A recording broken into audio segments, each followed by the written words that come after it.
Good afternoon and welcome to Armstrong Junior Senior High School for this section matchup, baseball matchup, Josh, between the Armstrong Riverhawks and the Kiski Cavaliers. My name is Joe Rhodes. Again, I'm joined by Josh Schreckengast here on this beautiful Wednesday afternoon here. Not too sunny. That helps us out here with these computer screens and things we have in front of us, but should be helpful for the players as well. A clear sky, a nice sky to see balls as well, Josh. So I'm looking forward to this matchup. Both teams with 4 losses coming into this contest. Kiski coming in at 5-4, Armstrong at 6-4. So this game will go a long way to decide some playoff implications. Yeah, for sure, Joe. And you mentioned, you brought up an interesting point talking about the sky. And we're up here on top of a hill between Katanning and Ford City. We're very high up, and we've broadcasted a game against Armstrong and Indiana up here. Same field, different conditions, no clouds in the sky, very bright. It wreaked havoc on the outfielders for both teams out there. It's what they call a very high sky. And luckily for both teams, I guess it's not going to be in play today. But as you mentioned, playoff implications. Let's get it underway, Joe. On the mound today for Armstrong, about to throw out the first pitch, is Eli Wiles. First batter up for Kiski will be Ross Zemansky. Wiles with the first pitch of the game.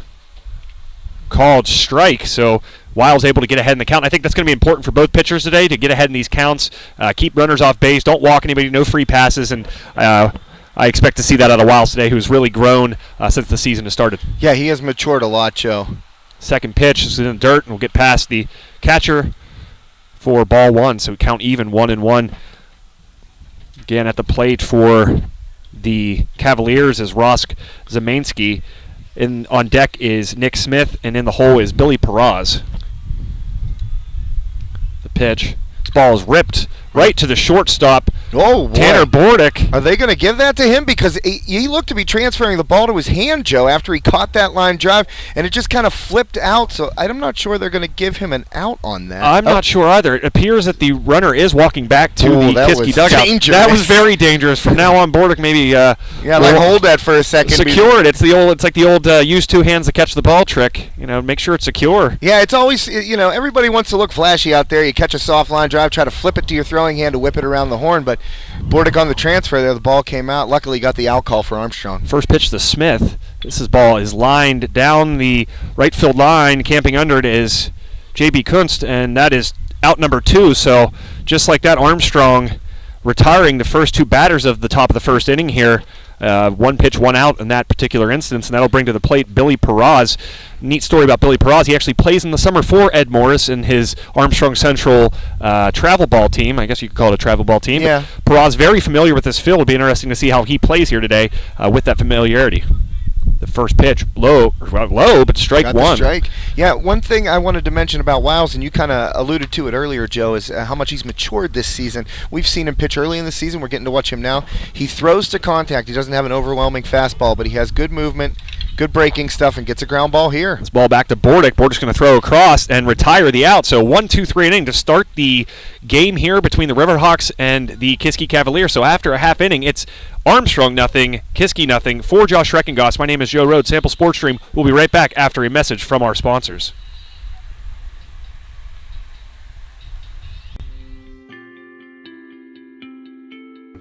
I think we're a valuable resource in the community because we provide all lines of insurance: auto, home, life, business, and farm insurance. And we like to give back to the community.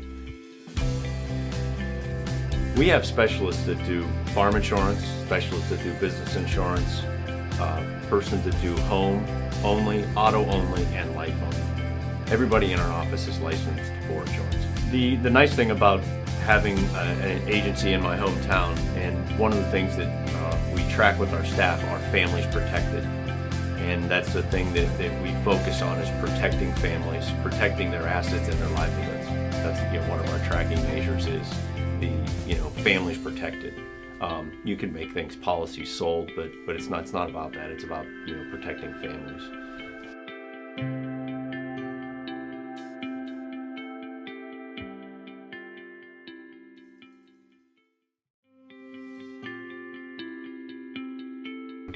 I think we're a valuable resource in the community because we provide all lines of insurance: auto, home, life, business, and farm insurance. And we like to give back to the community.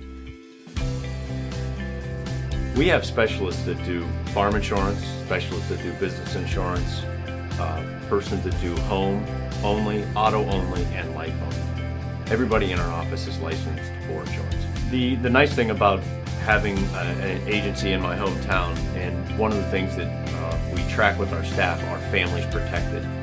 And that's the thing that we focus on, is protecting families, protecting their assets and their livelihoods. That's one of our tracking measures, is the families protected. You can make things policies sold, but it's not about that. It's about protecting families.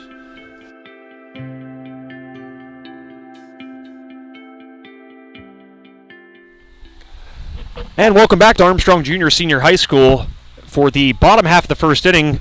Kiski going down in order in the top of the first, and now it's Armstrong's turn to come to the plate. Pitching today for the Kiski Cavaliers is Ryan Wallace, number 21. Wallace also the cleanup hitter for the Cavaliers today. We didn't get a chance to see him there in the top of the first. We will see him lead off here next inning, but left-handed thrower, and we'll see how that goes, because Armstrong stacks those left-handed batters at the top of their order. And first one we'll see here is Paul Seifer. Joe, we saw Ryan Wallace on the basketball court a couple times this year for the Cavaliers. A big part of their offense. Strike one to Seifer. Wallace putting that pitch inside. And again, like I said a moment ago, it'll be interesting to see how these lefties handle that left-handed thrower with so many in this Armstrong lineup. Second pitch. Upstairs a little bit. I believe Wallace is actually a four-sport athlete. I'm pretty sure, if we recall, during one of our broadcasts at Kiski, Armstrong versus Kiski basketball, we had one Kiski student come in and kind of give us some background information on Wallace. 1-1 pitch. This one's gently hit. Me. Slow roller to second base. Seifer's going to gun, and he's there. Ball past the first baseman, but Seifer not able to advance. So I'll give him a single there, I'd say, Josh. Yeah, that was going to be a tough play, even if the throw is on the money, because Seifer is so fast. Sorry for the drop in stream there. If you missed it, Paul Seifer on first base with a single. Here it brings up Tanner Bordick. Throw over. Seifer going to get caught in a rundown. He's picked off at second base, so one out now. And you always want to get those leadoff runners. You don't want to lose. You don't want to get guys picked off. You don't want to give up runners on base like that. But right, just like that, Armstrong one out now with Bordick at the dish. Yeah, Seifer uses his speed to get on base, but obviously Armstrong ready to send him, and Wallace with a good move over to first got Seifer in a rundown. Still made it a pretty close play there at second, but not a surprise that they're going to try and get him off and stealing bases. So Tanner Bordick, the shortstop, who retired two players there in the first inning, one on that line out and one on the ground out, is now at the dish for the Riverhawks. So one out here in the bottom of the second inning. Paul Seifer with a leadoff single, but got caught in a rundown. Throw over to first. He broke for second and was nailed at second base to retire the leadoff hitter for the Riverhawks. Good execution by Kiski on that rundown, too.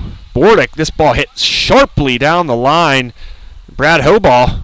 Brad Hobaugh with that new hip. Looks like he's running down there. Sprightly, looked like he did when I was in high school, Joe. Filling in at third base today for Ed Morris. He is not currently with the team. So you'll see Brad Hobaugh down there at third.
And welcome back. We apologize for some technical difficulties here. You just missed a home run by Eddie Morris, and we are so apologetic for that because it was a towering shot out here to right field. Eddie Morris putting a hurting on that ball, and I feel bad for Eddie because he's a loyal follower of our stream, and we were unable to capture that for him, and we'll find a way to make it up to him. Yeah, we can't control some of the technical stuff. There's a rip by Seifert into the right field corner. So the cleanup hitter, Noah Seifert, able to get on base here. So 2 outs in the bottom of the second inning here for the Riverhawks. Excuse me, 1 out. No, there's 2 outs. 1 out? Are you sure here, Josh? It's the first inning, Joe. What did I say it was? Bottom of the second. Excuse me. Well, there's 2 outs, though. 2 outs in the bottom of the first here. Right. Okay. Sorry, folks. We're flustered a little bit, but we're getting it back on track. Just like the Riverhawks here, they're up on the Cavaliers 1-0. Got another runner aboard here with 2 outs. I believe this is Zach Stratiff at the plate. Ooh, seeing high the first strike pitch. there. Strike 1 to Stratiff. It is indeed Zach Stratiff. Seifert on first. Second pitch of the at-bat. Bouncing catcher with a nice stop. So the count even at 1-1 here in the bottom of the first inning. 2 outs. Seifert on first and Zach Stratiff, the catcher, at the dish. Ball out low and outside, but called strike for strike 2. So 1 ball, 2 strikes on the Armstrong catcher, Zach Stratiff.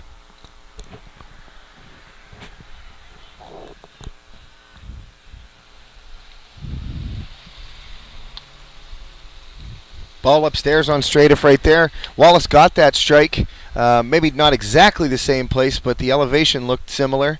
Did not get it on that pitch. So 2-2 is the count on Stratiff. This ball's popped high in between second and right field. The ball is corralled by Billy Peraz, I believe that is. Yep. It is indeed Peraz for the 3rd out. So after 1 full inning, it is Kiski 0, Armstrong 1 for Josh Schreckengoss. My name is Joe Rhodes, Sample Sports Stream. We will be right back.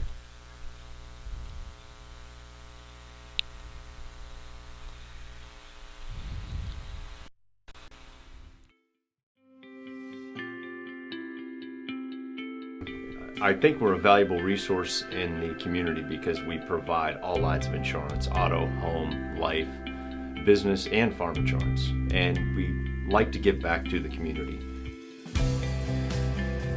We have specialists that do farm insurance, specialists that do business insurance, persons that do home only, auto only, and life only. Everybody in our office is licensed for insurance. The nice thing about having an agency in my hometown, and one of the things that we track with our staff are families protected.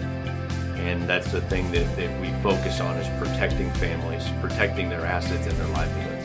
That's, again, one of our tracking measures is the families protected. You can make things policies sold, but it's not about that. It's about protecting families.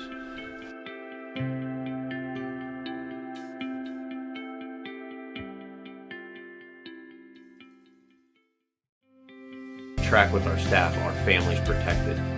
And that's the thing that we focus on, is protecting families, protecting their assets and their life. And welcome back to the top of the second inning here at Armstrong Junior Senior High School. Armstrong scoring a run in the bottom of the first inning on a home run, a solo shot from Eddie Morris, the 3rd hitter in the Armstrong lineup. This ball's lined up the middle. This is the pitcher for the Cavaliers, number 21, Ryan Wallace. So after giving up that homer, I'm sure it feels good for Wallace to get on base with his first plate appearance. Yeah, similar to Bordick's base hit. Line drive right up the middle, waited on the pitch, out over the plate, left-handed. Just stick the bat out there, line drive over the mound, base hit. So no outs for the Riverhawks here, or excuse me, for the Cavaliers, bringing up the 5th hitter in the lineup, wearing number 5, Ryan Rametta.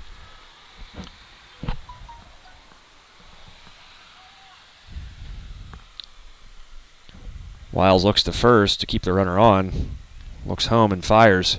The ball's fouled behind the visiting dugout of the Cavaliers.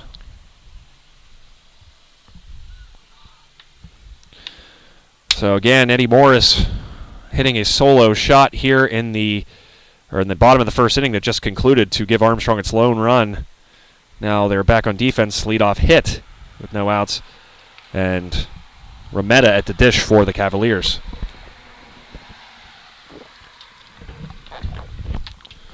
I think we got everything squared away now, Josh. So technically, we should be flowing from this point on. Again, this game with tons of implications for the playoffs. Both teams coming in just a half game apart in the standings. Here's the pitch outside for a ball. Yeah, the Riverhawks definitely looking to take care of business today against the section foe, Kiski, at home. I mean, Eddie Morris, senior veteran, he understands how big it is going yard there in the first inning to right center. We know Eddie quite well because of his dad, Ed Morris, the head coach, and I can't tell you how bad we feel that we missed that home run of his on the footage here. Hopefully he has more of that in store this game. Remeda's still at the dish for the Cavaliers with Wallace on first and no outs. Top of the first inning here at Armstrong Junior Senior High School. Top of the second inning here at Armstrong Junior Senior High School, and Remeda will get on base with a walk. So the first two batters of this inning will reach with no outs, and that brings up the sixth hitter in the order, Garrett Polka. Yeah, Garrett Polka. Another great name. We've had several great names this year that we've gotten to cover. Garrett Polka, the latest to add to the list. Wiles looks to second to hold the runner on. He'll step off. He looks into Stradiff. Stradiff moves a little bit outside. Polka shows bunt, pulls back, but it's called strike nonetheless, so no balls, one strike to the sixth batter in the order, Polka. Wiles, a couple guys on base here. He's a young pitcher out there, Joe. But as you said earlier before the game, he's definitely matured. Looked like another strike. Yep, got another one there. So ahead in the count is Stradiff. And we mentioned how important that's going to be for both pitchers today to get ahead in these counts and keep runners on base. And unable to do that in his last at-bat, walking. Remeda down there at first base.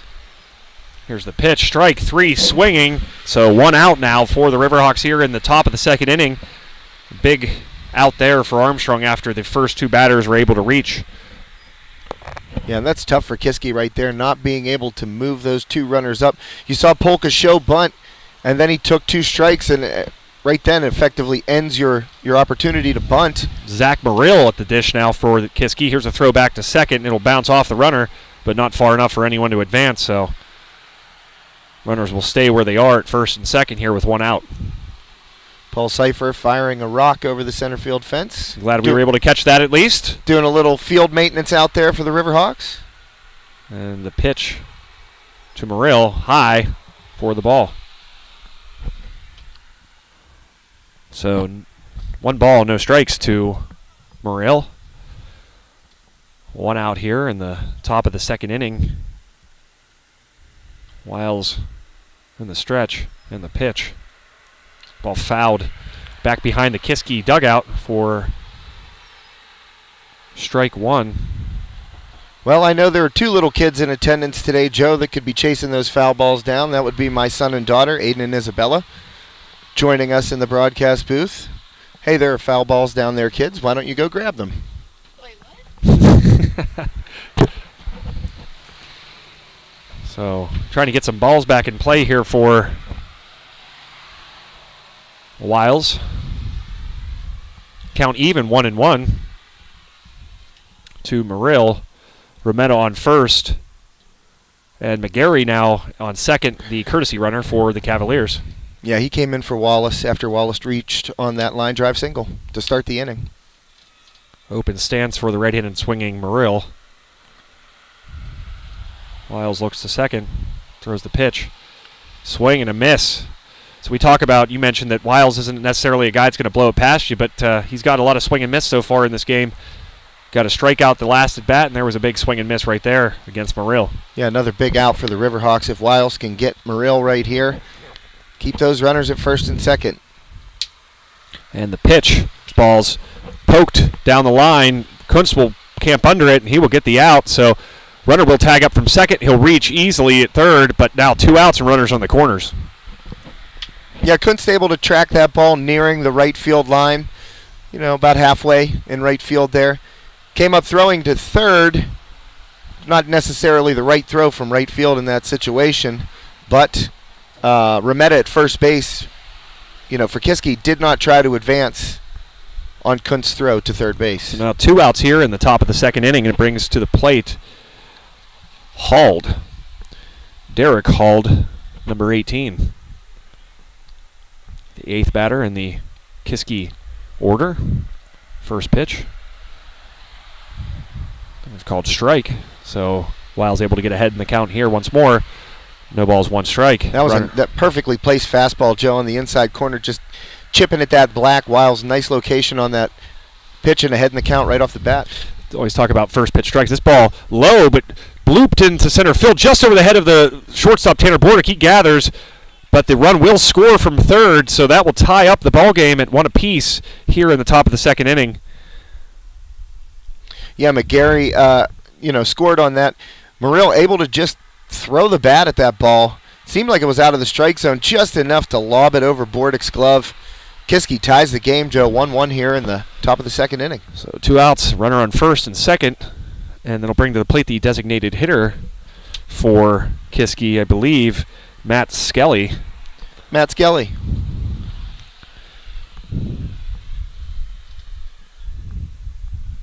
Here's Wiles. And the pitch. Called strike, so Wiles doing a great job of first pitch strikes here. Another one right there to Skelly, the DH today. Yeah, right now, Wiles at 22 pitches on the game, 15 of which have been strikes, Joe. He's pounding that zone. Armstrong with a kind of a shortened pitching staff right now. They've been getting pitching efforts from all over the place, and you want to see Wiles keep his count down today for future games. This is an important one, though, but nonetheless, you want to see Wiles be efficient as possible. Here's the pitch. Strike 2. Swing and a miss. So that will make the count 1 ball, 2 strikes to the designated hitter, Skelly.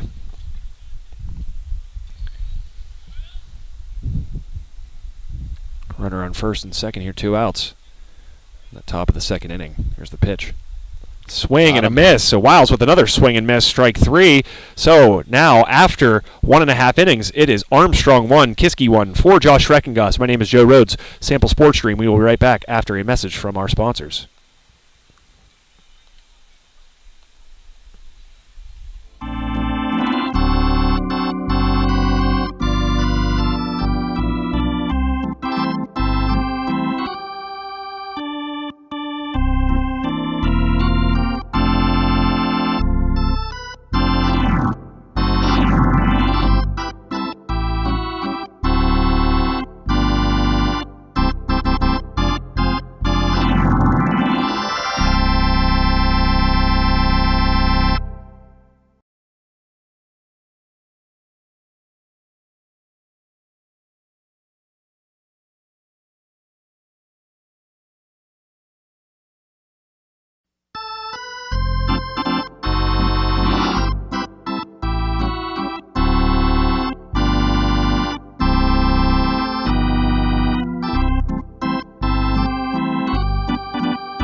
And welcome back to Armstrong Junior Senior High School. My name is Joe Rhodes. I'm joined by Josh Reckengoss in this broadcast provided by Sample Sports Stream and the Leader Times. Bottom of the second inning, leading off for the Riverhawks is Eli Wiles, the pitcher, facing his mound opponent. Ball one from Wallace. Yeah, both pitchers so far, Joe. Just to touch on something we talked about before the break, really efficient inside the strike zone. Wallace, 25 pitches now, 16 of which have been strikes. Wiles, 26 pitches, 18 of which have been strikes. Second pitch to Wiles, swing and a miss for strike one. So 1 ball, 1 strike to the Armstrong pitcher, Eli Wiles. First righty I think we've seen so far. No, we had straight. Yeah. But this is only the second, and we're a lot of 6 batters in. Bats, right. A lot of left-handed bats in that Riverhawks lineup. Ooh. Ball low. So 2 balls, 1 strike now to Wiles. I think Wallace thought he might have had a backwards K in the book, but no love from the home plate umpire. Strike 2. Oh, I'm sorry. That first one must have been a ball. Yeah, evens the count. 2 balls, 2 strikes. My apologies. Wallace in the windup for Kiski. The payoff pitch. Ball's grounded hard to short. Throw on to first will retire Wiles. So 1 up, 1 down here in the bottom of the second inning for the Riverhawks. Yeah, routine ground ball there off the bat of Wiles to Ryan Remetta out there playing short for Kiski. A little 2-hopper off that field turf infield, Joe. You get those true hops. Easy throw over to Smith at first base. 1 away here. Jesse Hepler at the dish, number 22 for the Riverhawks. So 1 down in the bottom of the second inning. And first pitch to Hepler is a ball outside. So 1 ball, no strikes to Hepler.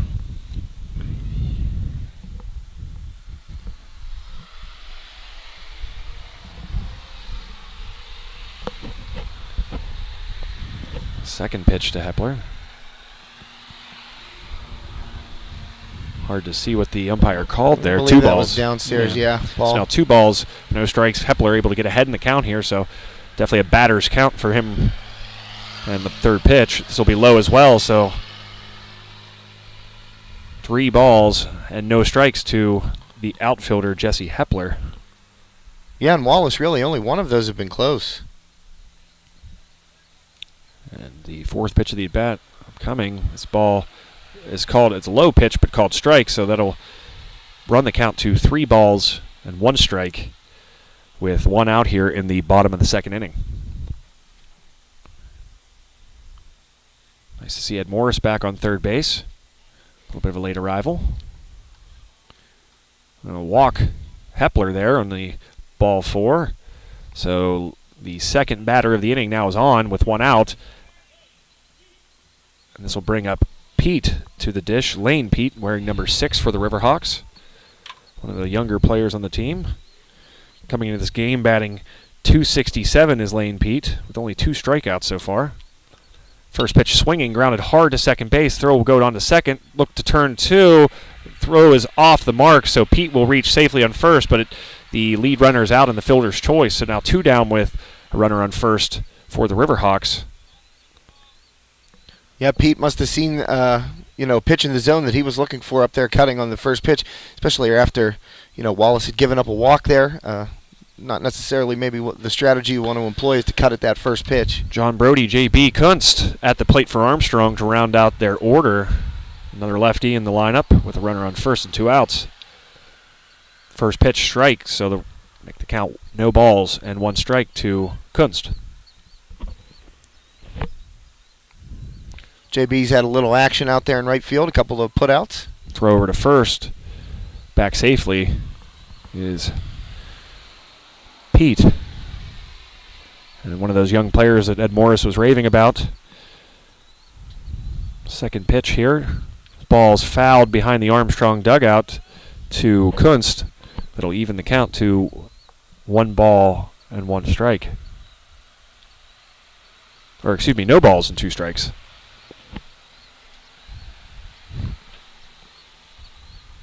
And the pitch, ball's sky high over the head of the shortstop, and he will camp under it for the out. So the Armstrong Riverhawks able to get a runner on, and a fielder's choice, kept that runner at first base, but that's as far as they would make it here in the bottom of the second inning. So after 2 full innings, it is Armstrong 1, Kiski 1 for Josh Reckengoss. My name is Joe Rhodes, Sample Sports Stream. We will be right back after a message from our sponsors. That's one of our tracking measures is the families protected. You can make things policy sold, but it's not about that. It's about protecting families.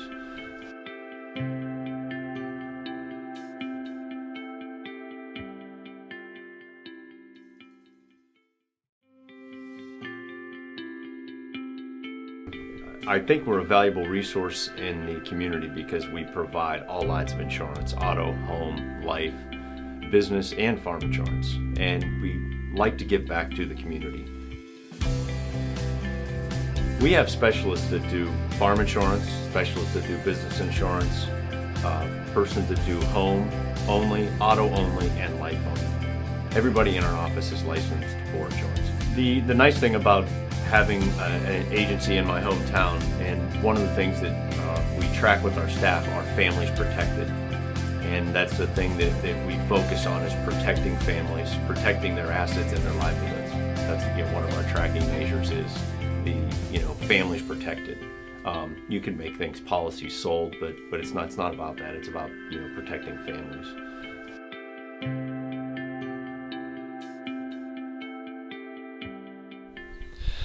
And welcome back to Armstrong Junior Senior High School. Top of the third inning here, game tied at 1-1. Armstrong run coming in the first inning on a home run from Eddie Morris.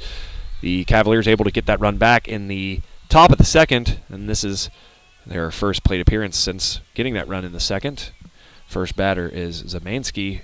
He is hit by the first pitch from Wiles. His teammates cheering him as he goes down first base line. So the leadoff batter of this inning, Ross Zamansky, on base now, number 20 for the Cavaliers, which brings up the second batter in the Kiski order, Nick Smith. So Kiski starting this top of the third inning with their top of their order up, having the second batter in their lineup, Nick Smith, now at the plate with a runner on first base and no outs. Yeah, Zamansky, we saw a hitter get called out for leaning into a pitch during a Freeport, I believe, knock game, the Freeport knock game we broadcast. And that was pretty close. He just kind of dropped that elbow a little bit, made contact with the inside pitch by Wiles. First pitch strike from Wiles. He'll throw over once more to check the runner with no outs here. When a guy's shaking his arm going down the first baseline, that got him in the funny bone, and you can't really do that unless you drop the elbow into that pitch. So it was close. The pitch lined hard to center field. This is Cipher camping under it. He'll get it and throw it in quickly to Bordick, the shortstop, to retire Smith. So 1 on, 1 out here in the top of the third inning, and that'll bring to the plate the third batter in the order, Billy Peraz. Yeah, talk about having a ball measured. Cipher, the only steps he needed to take were a couple of little steps in place there. That ball was lined right to him. Wiles throwing over to first, so he's keeping a close eye on Zamansky. With Peraz now at the dish and 1 out.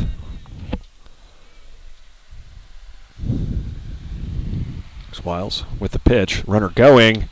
Throw down to second. In time, Morris will put the tag on. He is out, so a great throw from Zach Straight, the Armstrong catcher, to gun out Zamansky. And you could tell that the previous at bat, now this one, paying a lot of attention to him at first base, rightfully so, but Armstrong doing a great job of getting him out, and that'll be the second out of the inning now with Peraz at the dish. Yeah, maybe not a design pitch out, but got the outside pitch, which allowed Straight a clear throwing lane down to second. He fired at Morris there to put the tag on. Cut that runner down, 2 down now. Eddie Morris doing a great job of bringing that glove down quickly to get the base runner. Slap the tag. So 2 balls, no strikes. This will be the first strike on Peraz to run the count to 2 balls and 1 strike with 2 outs. So, obviously that hit by pitch for the leadoff batter of the inning, something you want to avoid doing, but able to retire him there on the caught stealing Again, great throw by Stradiff to retire the runner. Here's the pitch. Swing and a miss. Even the count. 2 balls, 2 strikes. As you mentioned, Eli Wiles, he's sort of a finesse guy, but he is getting swings and misses today. Seems like he's picked up velocity from the first start where we watched him, Joe. He looks like he's popping it in there, and you know what? That comes with the warm weather. Get that arm loosened up, be out here in 76-degree weather. Wiles with the pitch, ball high. He'll run the count full to 3 balls, 2 strikes to Billy Peraz, the Cavaliers' third batter in the order.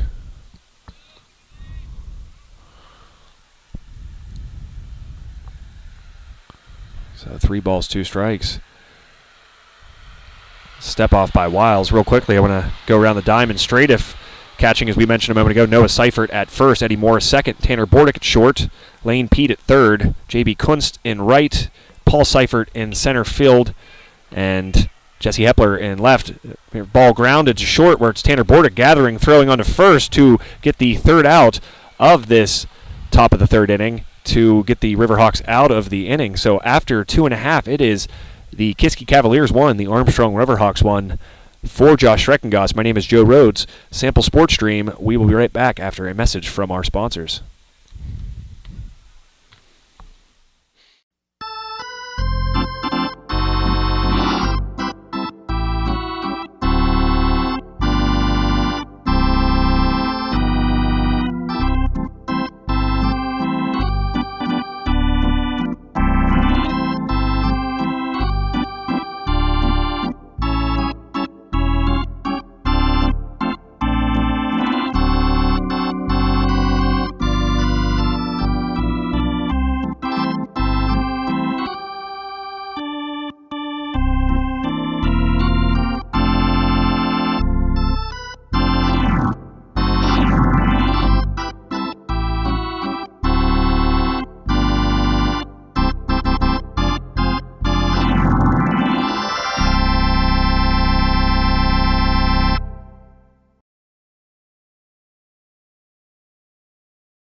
And welcome back to the bottom of the third inning in this section matchup between the Armstrong Riverhawks, the hosts today, and the visiting Kiski Cavaliers.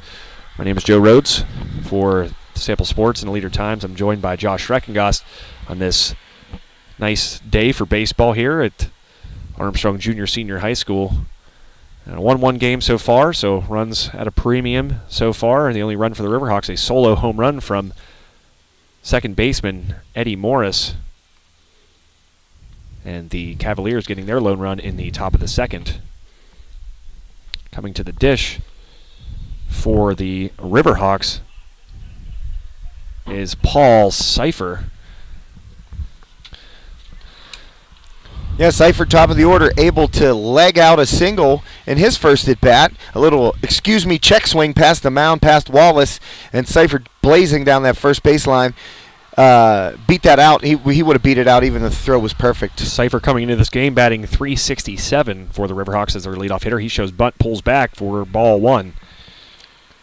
Seifert with 11 runs as well, using that speed we talked about at the first broadcast we covered. He's certainly a speedy runner, and you put him on base, and it he can certainly help produce runs just with that speed. Ball inside. Ooh, that got between him and the catcher's mitt somehow. It seemed like that space was only big enough for a baseball. So was that a retaliatory pitch there, Josh? I highly doubt it in high school baseball. I don't think so. So the count now, 2 balls, no strikes to Armstrong leadoff hitter Paul Seifert, also the center fielder for the Riverhawks. Showing bunt once more, pulls back, ball. Ooh, ball looked very far inside, but called strike. So the count now, 2 balls, 1 strike to Seifert. And that had a little inside tail on it there. Wallace picking up a call on the inside corner. The fourth pitch of the bat coming from left-hander Wallace, ball low. So now 3 balls, 1 strike to Seifert. And don't want to walk him, as we mentioned. He is always a threat to steal, and even if a ball's put in play, he can round the bases quickly. So it'll be important for Wallace to throw a strike here. And he will not, and that'll be ball 4. So Seifert, the leadoff hitter of this inning, now on, and that will bring up Eddie Morris, who, as we mentioned several times, and we didn't get a chance to show you, was the Or sorry, excuse me, this is actually Tanner Bordick. Morris is on deck. Tanner Bordick coming up for the second time now. First pitch to Bordick. Drops in for a strike. Looked a little low, but called strike, so no balls, one strike to the Armstrong shortstop. Yeah, Bordick, line drive base hit up the middle, his first at bat. Got some danger on the base paths right now, and Wallace knows it.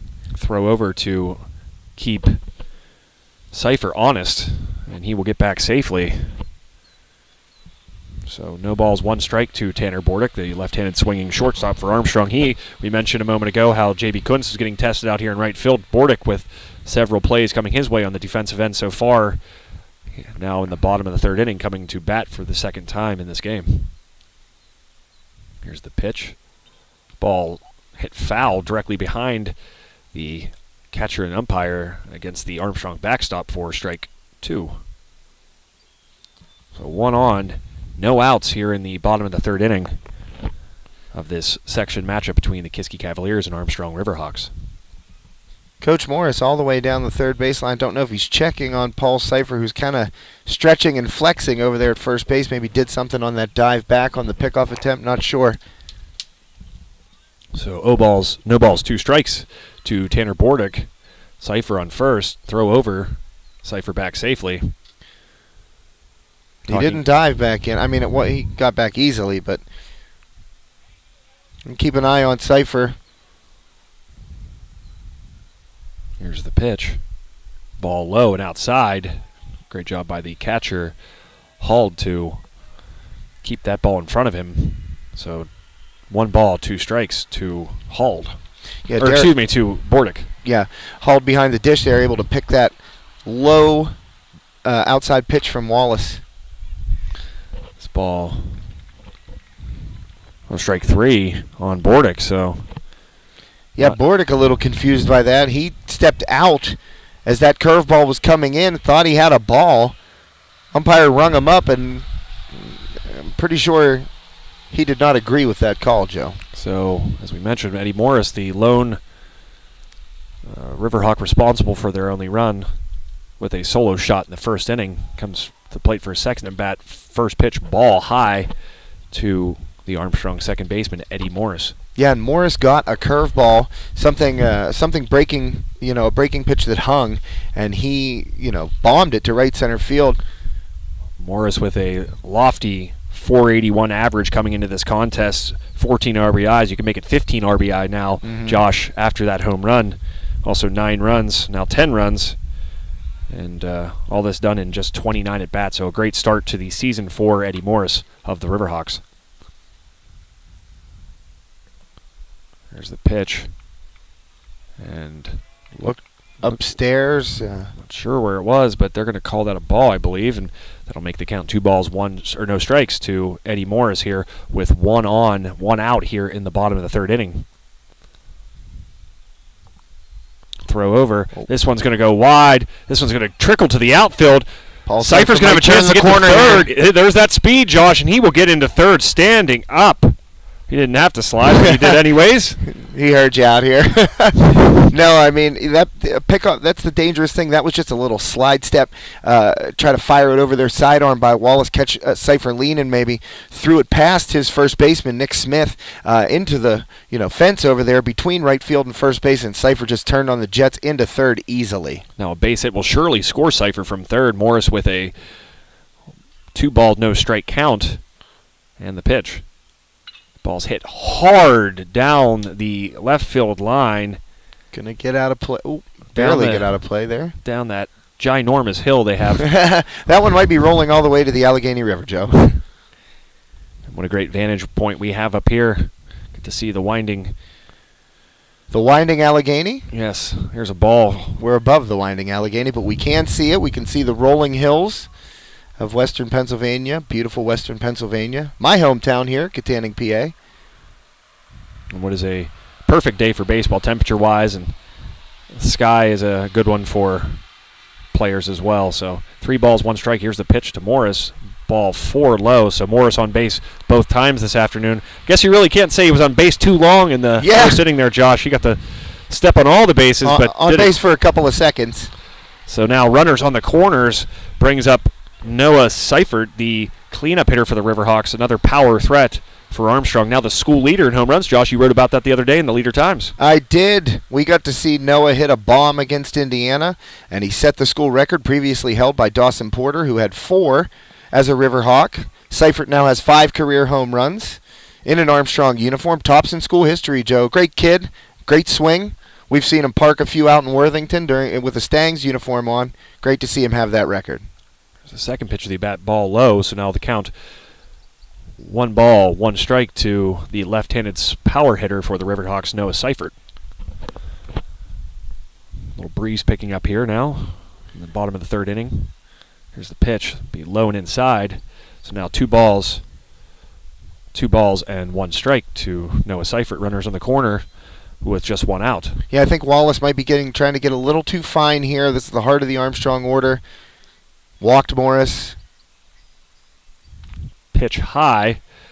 So 3-1 now to Seifert. It seems like he's just nibbling, trying to keep these big bats from doing the damage. But you know what? Putting guys on base is not the answer.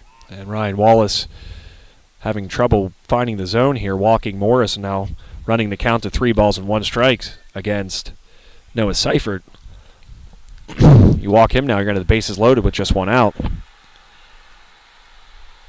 Swing and a miss, run the count full to 3 balls and 2 strikes. Well, Seifert was looking to add to his career home run total with that swing. That was a cut. That was indeed.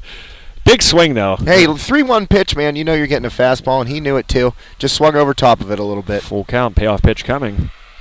Inside, ball 4. Morris was going on the pitch from first anyways, so he would have reached safely, it appears, anyway. So now bases loaded for the Armstrong catcher, Zach Stratiff.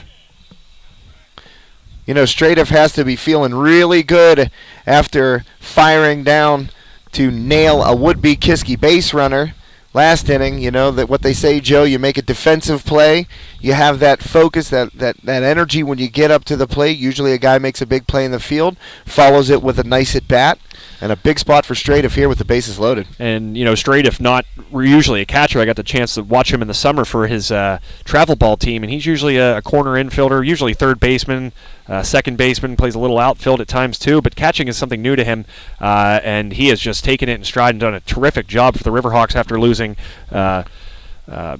Parisi, their catcher, due to injury from football. Oh, that was an awful, awful injury. I felt so bad for Nick. I was right down on the sidelines there when it happened. And, early in the season, he's still not back here for baseball. Just a tough loss all the way around. So the now Armstrong catcher, Zach Stratiff, at the dish with the bases loaded, 1 out, first pitch, ball, nice block again by Hall, the catcher. Stratiff batting .379 coming into this contest with 2 runs, 7 RBI, and 11 hits total in what was 29 at-bats coming into this contest. And breeze picking up here.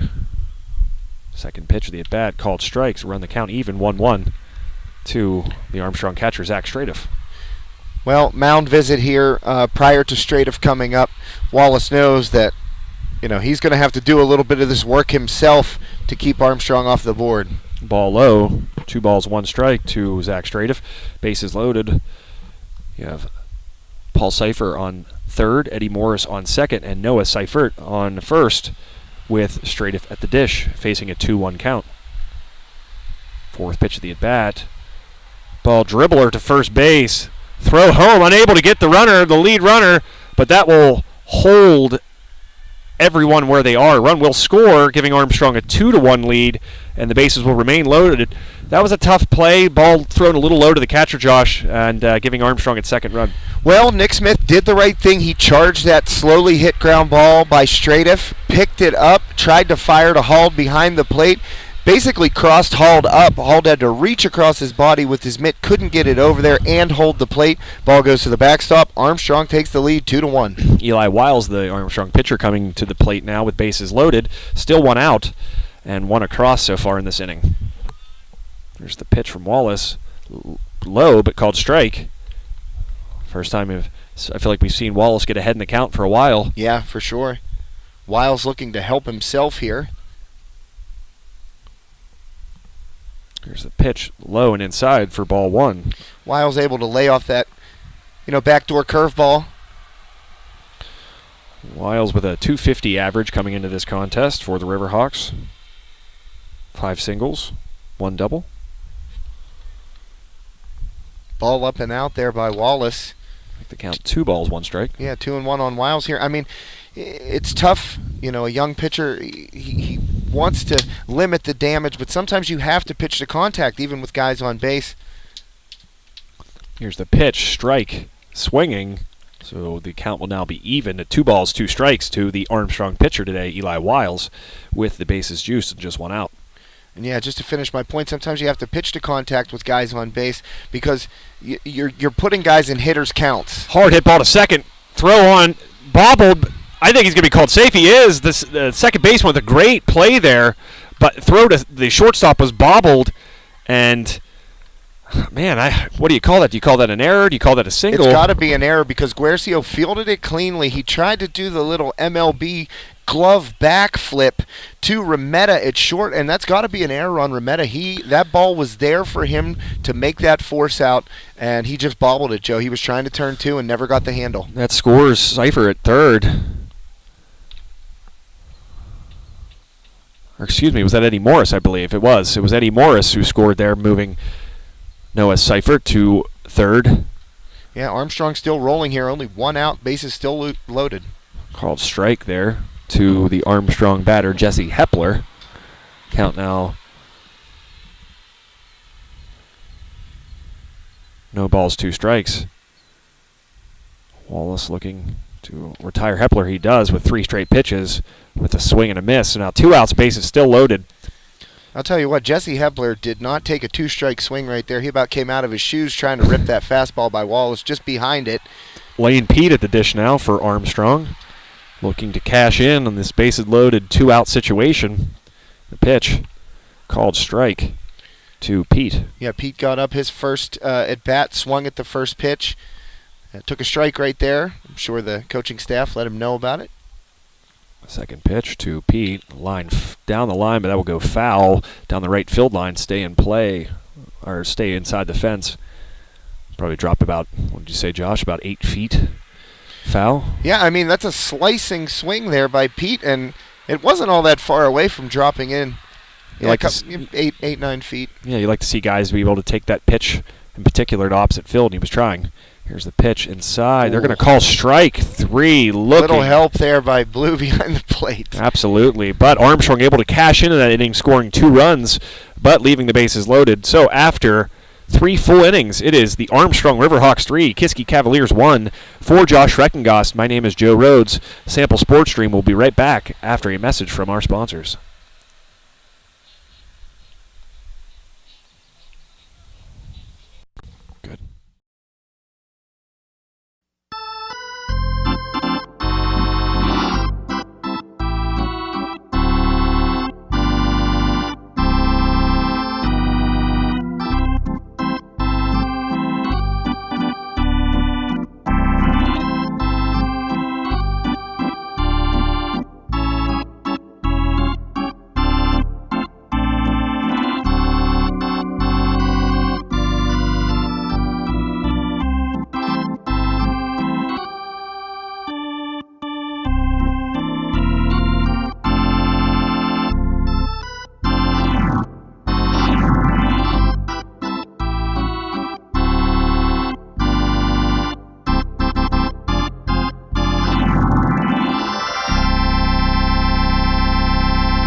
And welcome back to Armstrong Junior Senior High School. 3 innings in the books, and the Riverhawks able to score 2 runs there in the bottom of the 3rd inning, cashing in on some, I guess you could say, I don't want to call it wild pitching, but inconsistent pitching there from Ryan Wallace of the Cavaliers. Armstrong leaving the bases loaded, but still cashing in, as I mentioned a moment ago, 2 runs to take a 3-1 lead here, Josh. Yeah, the play that stuck out to me, Armstrong really catching a break, is that little ground ball there that first baseman Nick Smith fielded for Kiski and could not deliver to the catcher hauled behind the plate for a force out at home, which allowed Paul Seifer to score. Then that play at second as well was very similar.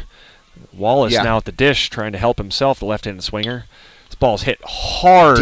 Deep down. Opposite field, gone. And that is gone. So Wallace, after a tough inning or half inning a moment ago on the mound, able to help his own cause and crush a ball to opposite field. Dead left field, too. I mean, it wasn't left center.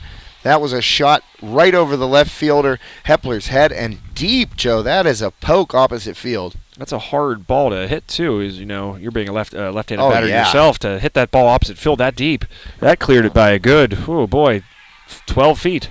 I could probably count on one hand the amount of balls that I've hit that far to left field. Now Remetta at the plate for Kiski. Wiles with the pitch. First pitch, strike one. If you're Wiles, you got to shake that off quickly. You have to have a, as Clint Hurdle would say, shower. What's that shower? What's his quote? It's something about showering, which I always found odd to, I like it. Wash off the bad game, I assume is the metaphor, but. They'll need to shake that one off. Shake it as off. More commonly said. Yep. I like, wake up, hit the reset button. Anything that doesn't involve showering, basically. So the game now 3-2 Armstrong. Here's another ball hit hard to center field. Paul Seifer calling off the left fielder Hepler, and he'll camp under it for the first out of this fourth inning. And, Joe, before we even got a chance to talk about Wallace, I figured, and I wanted to mention it, that he was going to probably come up there looking to rip, because when you're a pitcher coming off and you're leading off that next inning, oh, boy, all you want to do is swing that bat as hard as you can.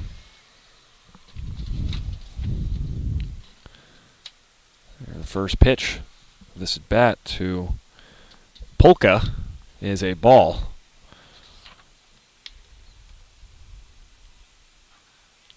Garrett Polka batting .348 so far this season for the Cavaliers. Call timeout. Polka with 3 RBI, 8 runs, 6 singles and 2 doubles on his stat line so far. Second pitch, close but called a ball on Polka.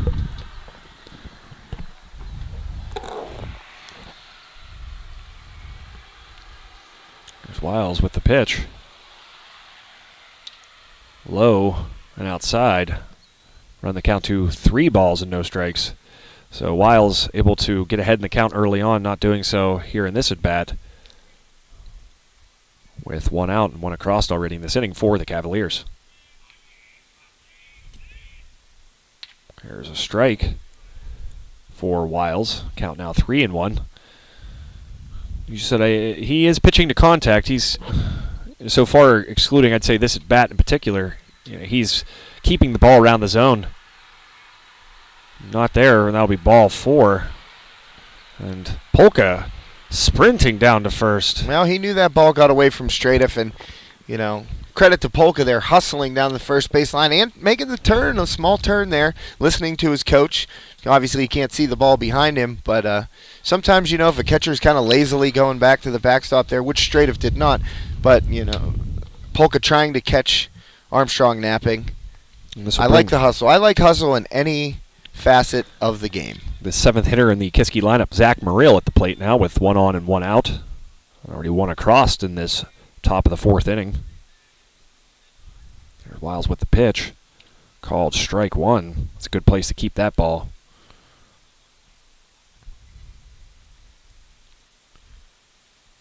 So as mentioned, 1 on, 1 out, 1 across here in the top of the 4th inning for the Cavaliers.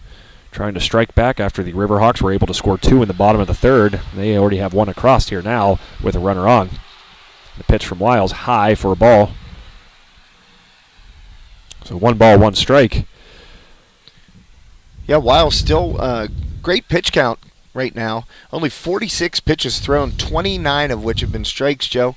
So he's working in the 4th inning right now. That's something I've heard a lot of coaches say they want to try and get 10-11 average, have their pitcher average 10-11 pitches per inning. Strike 2 now from Wiles on Muriel.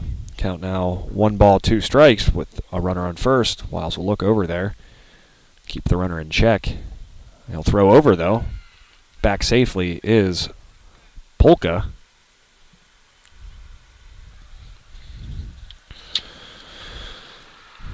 Zach Morrill batting .364 this season for Kiski.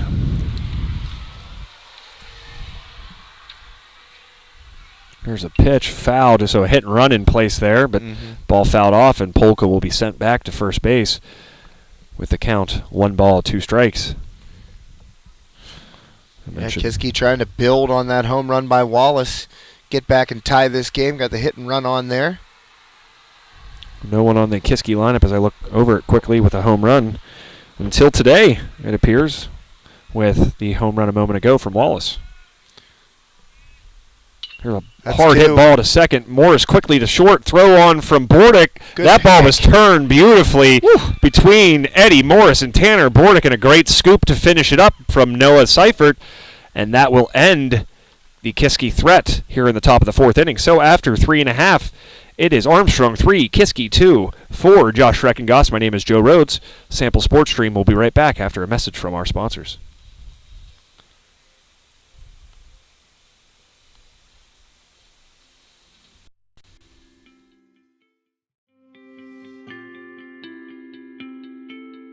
I think we're a valuable resource in the community because we provide all lines of insurance: auto, home, life, business, and farm insurance. And we like to give back to the community. We have specialists that do farm insurance, specialists that do business insurance, persons that do home only, auto only, and life only. Everybody in our office is licensed for insurance. The nice thing about having an agency in my hometown, and one of the things that we track with our staff are families protected. And that's the thing that we focus on, is protecting families, protecting their assets and their livelihoods. That's one of our tracking measures, is the families protected. You can make things policies sold, but it's not about that. It's about protecting families.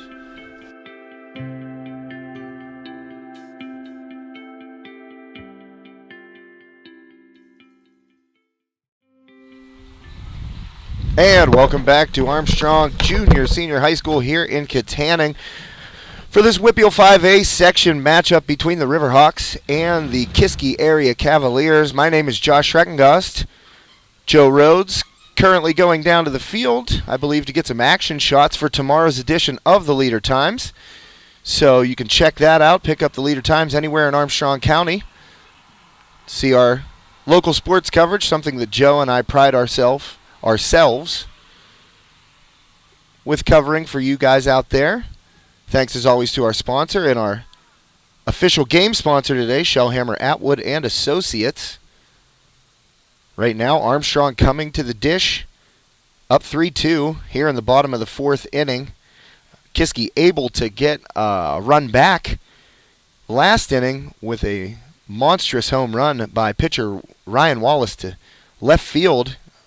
Even more impressive, Wallace, a left-handed hitting batter, hit that ball deep off Armstrong starter Eli Wiles.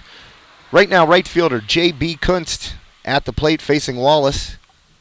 1-1 the count. Wallace delivers. That ball is fouled off by Kunst. Armstrong coming off of a section loss yesterday to Fox Chapel at Fox Chapel. Riverhawks fell 7-2 in that game to the Foxes. Trying to rebound today, get that bad taste out of their mouths, pick up a section win here against the Cavaliers. And as Joe mentioned, plenty of playoff implications between these two teams in this game. And that is strike 3.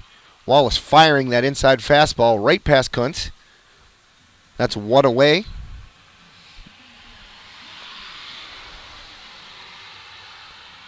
Paul Seifer, top of the order up for Armstrong right now. Seifer having a nice afternoon. He's been on base a couple of times, scored a run. Armstrong's official game stream on GameChanger.com here has Seifer reaching on an error in the first. Personally, I scored it a base hit. Seifer with a little ground ball past the pitcher. Seifer holds up, but the ball called a strike on the outside corner there. Ryan Wallace so far, 3 1/3 innings pitched, surrendered 3 runs, 2 of which were earned, 3 hits, 4 walks, 4 strikeouts, and 1 home run surrendered to Armstrong second baseman Eddie Morris in the first inning of this game. Joe, welcome back. Got to climb those stairs. It's a great venue here to cover games, but quite a walk to anywhere but here. There's a strikeout to, is that Paul Cipher? Not sure. Just got back. Yeah, that was Paul Cipher. I was just talking about him when you were walking up there, that he'd been on base a couple of times. But Wallace now 2 strikeouts in this inning.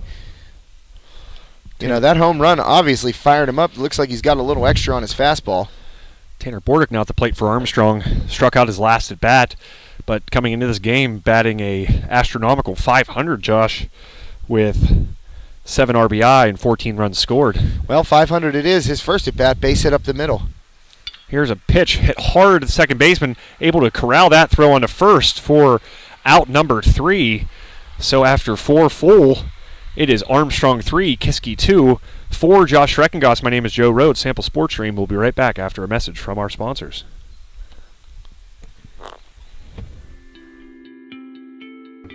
I think we're a valuable resource in the community because we provide all lines of insurance: auto, home, life, business, and farm insurance. And we like to give back to the community.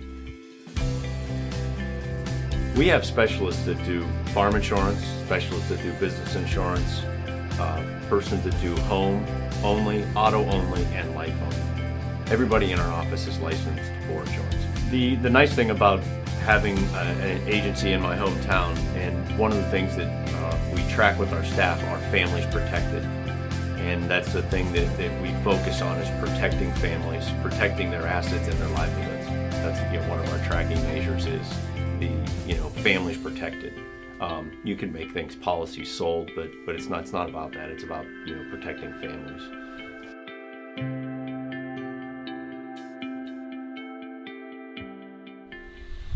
And welcome back to Armstrong Junior Senior High School for the top of the 5th inning between the Armstrong Riverhawks and the Kiski Cavaliers. This game very close so far. 2 home runs. The storyline, I think, so far, one coming from Ryan Wallace, the pitcher for the Kiski Cavaliers, and one coming in the first inning from Armstrong Riverhawks second baseman Eddie Morris,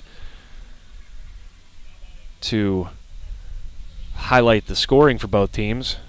Coming to the dish right now for the Cavaliers against the Riverhawks is Hull, the catcher, going against Eli Wiles, and now his 5th inning of work. First pitch from Wiles, called strike. So no balls, 1 strike for Eli Wiles against the catcher Hull, who has been playing really well as a backstop today. A lot of balls in the dirt, able to keep them in front of him and really play a part in preventing more runs than Kiski would like. There's second pitch, strike 2 now. So no balls, 2 strikes to Huld. Huld batting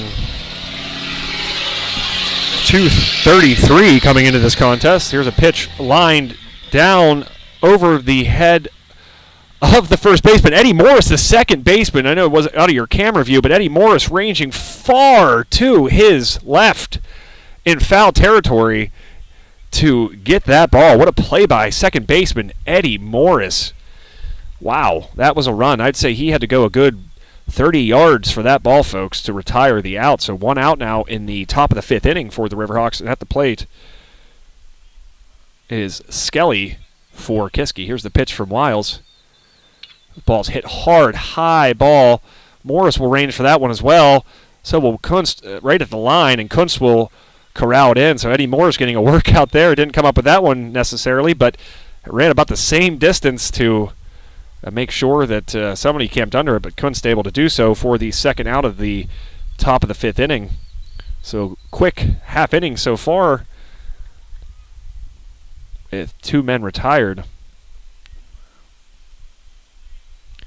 And Wiles now facing the third batter, looking to retire the Kiski order, or batters in order this half inning. It's Zemansky for Kiski. He calls a quick timeout. Will step back in the box. Wiles in the windup. And the pitch. High for ball 1 to Zemansky. And as Josh and I were talking about earlier, this game of great importance to both teams as far as playoff picture is concerned. So these final few innings will be crucial for both teams. There's a strike. So 1 ball, 1 strike, but it'll be crucial for both of these teams moving forward. A game that you would expect both of them like to have back, and if for whoever does lose today, so close together in the standings. Here's a ball. So 2 balls, 1 strike on Zemansky of the Cavaliers.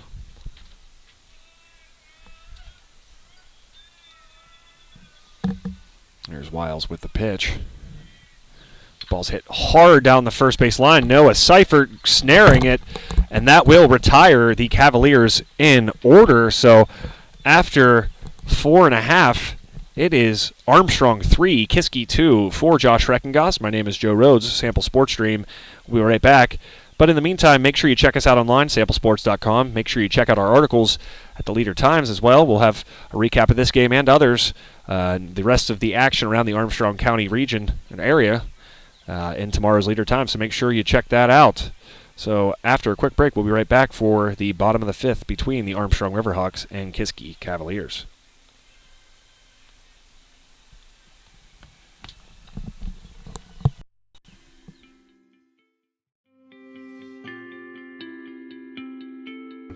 I think we're a valuable resource in the community because we provide all lines of insurance: auto, home, life, business, and farm insurance. And we like to give back to the community. We have specialists that do farm insurance, specialists that do business insurance, persons that do home only, auto only, and life only. Everybody in our office is licensed for insurance. The nice thing about having an agency in my hometown, and one of the things that we track with our staff are families protected. And that's the thing that we focus on, is protecting families, protecting their assets and their livelihoods. That's one of our tracking measures, is the families protected. You can make things policies sold, but it's not about that. It's about protecting families.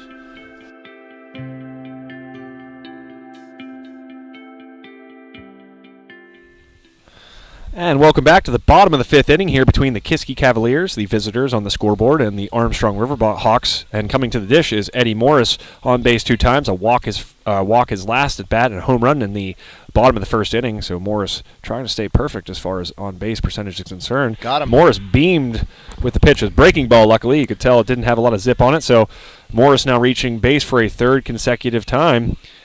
And now in the bottom of the 5th. I'm sorry, Josh. No, that's all right. And here in the bottom of the 5th inning, it sounds like Jake Canish, the voice of the Riverhawks back there doing the public address, has now started to give the players walk-up music for their at-bats. Here's Noah Seifert with a runner on. And nice scoop again by Hald. I credited him his last at-bat, Josh, when you were away. He has done a great job stopping some really difficult balls that have bounced in front of him, but most of the time he's keeping them in front of him. Yeah, he's done a nice job behind the plate there. Ball high and inside for ball 2 to Noah Seifert.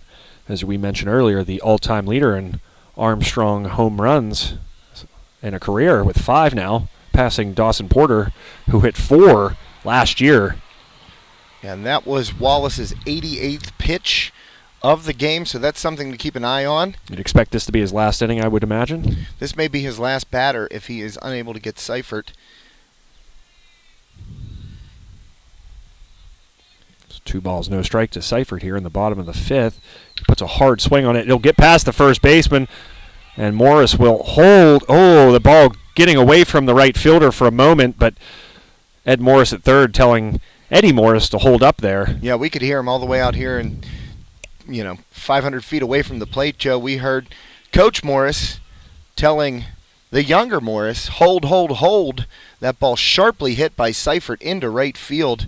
Looked like Peraz had a little bit trouble, overran the ball. Morris could have had third easily, but at that point he had stopped and started to retreat to second base. Ball getting past the first baseman, Nick Smith there. And Peraz, as you mentioned, having difficulty gathering it, but runners staying at first and second, but no outs here. And Zach Stradiff, the catcher, at the dish for the Riverhawks. Yeah, Stradiff showing bunt, pulled it back, and then tried to show it again on that slow breaking ball by Wallace.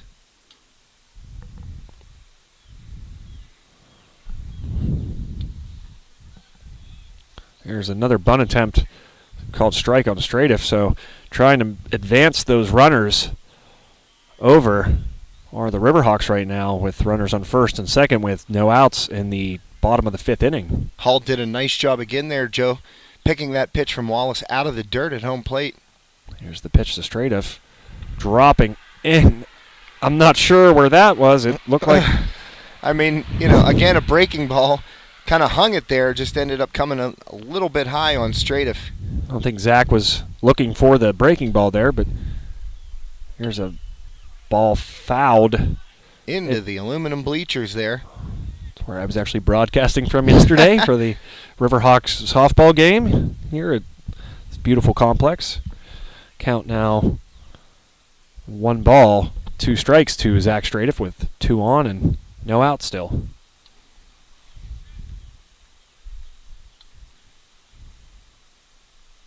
Pitch outside, another breaking ball, so that'll run the count even. 2 balls, 2 strike to the Armstrong catcher, Zach Stradiff. And Wallace crouching at the mound after that pitch dropped in there. Thought he had strike 3 on Stradiff. No call from the home plate umpire there. Morris on second, Seifert on first. Here's the pitch. Ball will bounce. Lucky bounce there. It got off the umpire, it looked like, Josh, and It bounced, did. and a nice carom back to Hald, able to throw on to third, but Morris able to get down safely there and also advancing his Seifert from first. So now the count full. I believe that was a ball. Count full now with 2 runners in scoring position for the Armstrong catcher, Zach Stradiff, in the pitch. Another ball fouled down the right side of the field. So staying alive is Stradiff. Yeah, that ball did bounce off the home plate umpire right back into Hall's hand. He threw from his knees. Morris too quick, able to get down to third underneath the tag. Seifert followed him to second. There's ball 4 to Stradiff, so they are loaded again for the Riverhawks. Boy, they've had a couple of chances with the bases loaded today, Joe. Unable to get, a clutch hit to bring home a couple. Would like nothing more. Eli Wiles would like nothing more right now than to help himself, and we're going to see a new pitcher here as Wallace is right at that 100 pitch mark. Well, while they do put in a new pitcher here, we're going to take a quick break. So for Josh Schreckengoss, my name is Joe Rhodes. Sample Sports Stream will be right back. In the meantime, make sure to check us out online, samplesports.com, leadertimes.com, and on Twitter at SampleSportsARM. For Josh Schreckengoss, my name is Joe Rhodes. We'll be right back.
And welcome back to the bottom of the fifth inning. Armstrong with the bases loaded and having to go to their bullpen. The previous first baseman, Nick Smith, now taking the mound for the Kiski Cavaliers, facing Eli Wiles, again with the bases loaded and no outs. So Armstrong looking to maybe put this game away with a big inning here with Wiles at the dish. The pitch. Ball outside, way outside, hauled with another nice play to keep that ball in front of him. Yeah, a couple of substitutions here. Smith on the hill, as you mentioned, Joe. Wallace now in center field. Wallace, 4 innings pitched for the Cavaliers, unable to get an out here in the 5th. 4 hits, surrendered 3 runs, 2 of which were earned, 5 walks, 5 strikeouts, and gave up that solo shot to Eddie Morris in the bottom of the 1st inning. So Nick Smith taking over for Ryan Wallace. Wallace threw 96 pitches, Joe, 54 of which were strikes. 1-1 count here on Wiles. Here's the pitch with a half-hearted swing, I guess. It's like that falling down, trying to get out of the way swing. The umpire kind of looked at Wiles on the ground there and signaled strike. So 1 ball, 2 strikes on the Armstrong pitcher, Eli Wiles, with the bases juiced. Eddie Morris on third, Noah Seifert on second, and I believe Zach Stratiff on first. Yeah, Stratiff down to first. Wiles at the plate now.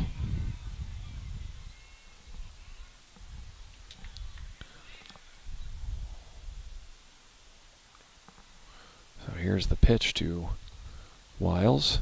Swing and a miss. Wiles going down with a couple awkward swings there, but still just 1 out for the Riverhawks. Now Garrett Kelly coming to the dish for the Riverhawks, the designated hitter. Kelly working a lot on his swing, as he has mentioned to me as I've covered a couple of their games. He's said he's been hard at work trying to not chase pitches and kind of let things slow down for him. First pitch fouled hard down the right field line for strike 1. Down toward the softball field. Looks down to third base for a sign from head coach Ed Morris. He'll step back in the box with a no ball, 1 strike count with the bases loaded. There's the pitch. Ball low to Kelly. Wow, the Kiski dugout voicing their disapproval with that call by the home plate umpire. Count now 1-1 to Kelly.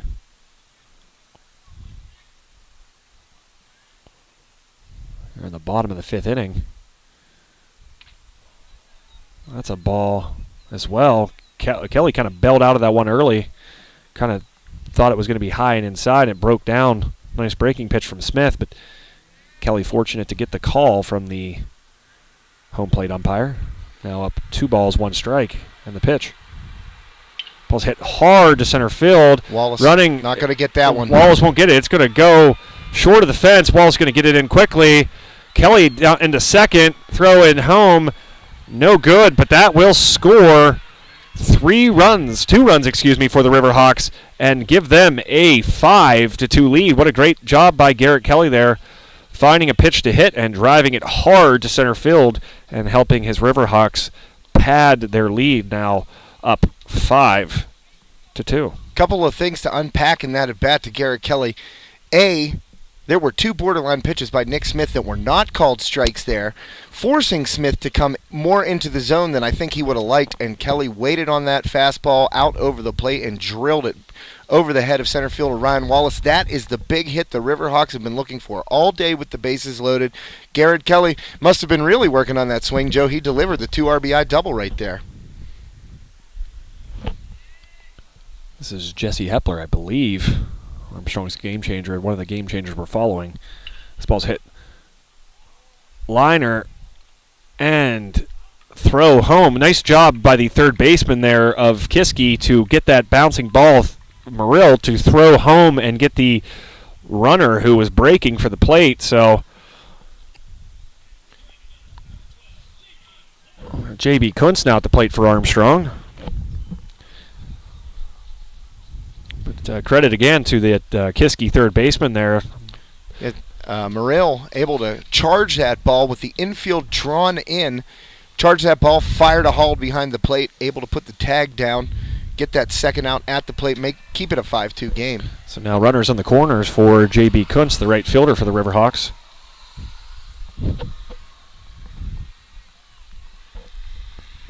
First pitch in there to Kunst.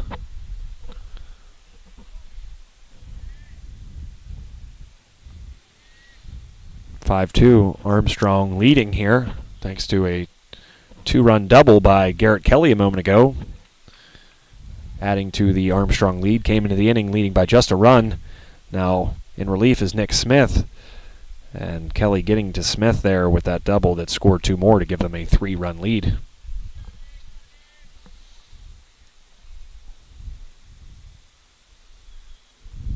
Here's the pitch from Smith. Kind of a little bit below 3/4 throwing motion there from Smith. Ball outside to Kunst.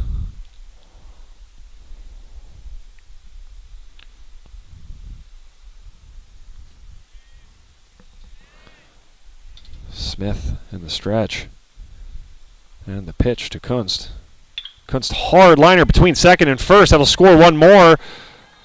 And on to third. There's going to be a play there. And out will be the runner to end the inning. But not without Armstrong able to plate 1 more run on the single from Kunst. So now Riverhawks lead 6-2 heading into the 6th inning. So after 5 full, it is Armstrong 6, the Kiski Cavaliers 2. For Josh Schreckengoss, my name is Joe Rhodes.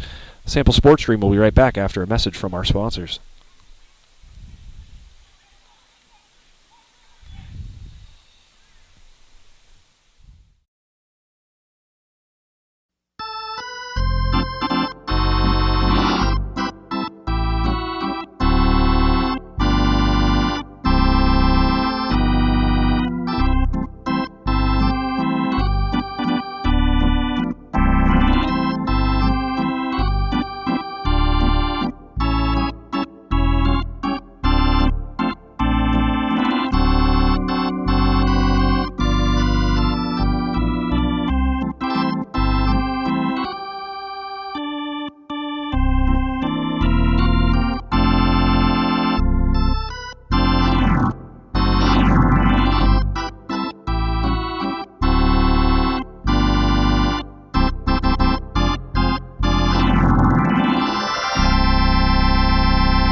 And welcome back to Armstrong Junior Senior High School. Armstrong able to add 3 runs to their lead the last half inning, and now heading into the 6th, Nick Smith at the plate for Kiski. Eli Weil still out there pitching, Josh, having a very efficient game now. Efficient Eli. He has entered this inning, the 6th inning, just 56 pitches thrown on the afternoon. That is the definition of efficiency for Wiles. So he started out with a kind of a high pitch total there early on in the game, but able to kind of rein it in, as we mentioned off the air, doing a great job of pitching to contact, letting his defense do some work for him, and just pitching very efficiently, keeping the ball around the zone, and that's why his pitch count now is very low for being in the 6th inning. The ball very high there, though. Yeah, right now Wiles 5 full innings pitched, only 3 hits surrendered in those 5 innings. Charged with 2 runs, both of which were earned, a couple of walks, couple of strikeouts, and surrendered that 1 home run. The opposite field blast by Ryan Wallace. At the plate for the Cavaliers is Smith still. Another ball high, and then a walk, Smith, I believe, in 4 straight pitches. So, well, that was inefficient, Eli, as a 4-pitch walk right after we talked about how well he had been pitching in the zone, of those 56 pitches that he entered the inning with. 38 of which were strikes. And Morris will make his way to the mound. I'm not sure if he's going to make a change, but they're going to talk. And he might have seen something right there out of Wiles in that 4-pitch walk. Morris having a conversation there. Not sure the entire infield is in on this conversation. Right in front of us, the outfielders are gathering as well, but Wiles will continue to pitch. John Brody Kunst got over there just in time to turn around and run back to right field, Joe. So Morris probably just checking to make sure his right-hander is still feeling okay after a 4-pitch walk a moment ago. And now at the plate for Kiski is Billy Peraz, the third hitter in the Kiski order. So with a runner on, no outs, Wiles facing the meat of the order for the Cavaliers, trying to hold on to this 6-2 lead and get this big section victory for the Riverhawks.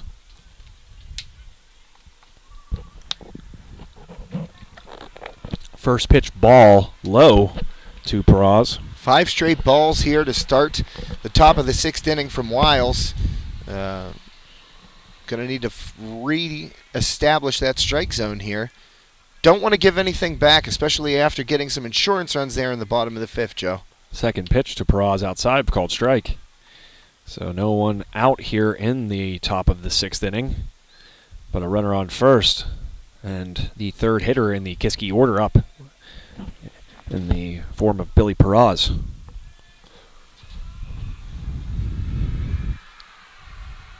Here's the pitch low again to Peraz. Boy, Close. That was really close, Joe. Wiles trying to drop that breaking ball in there. Unable to get the call.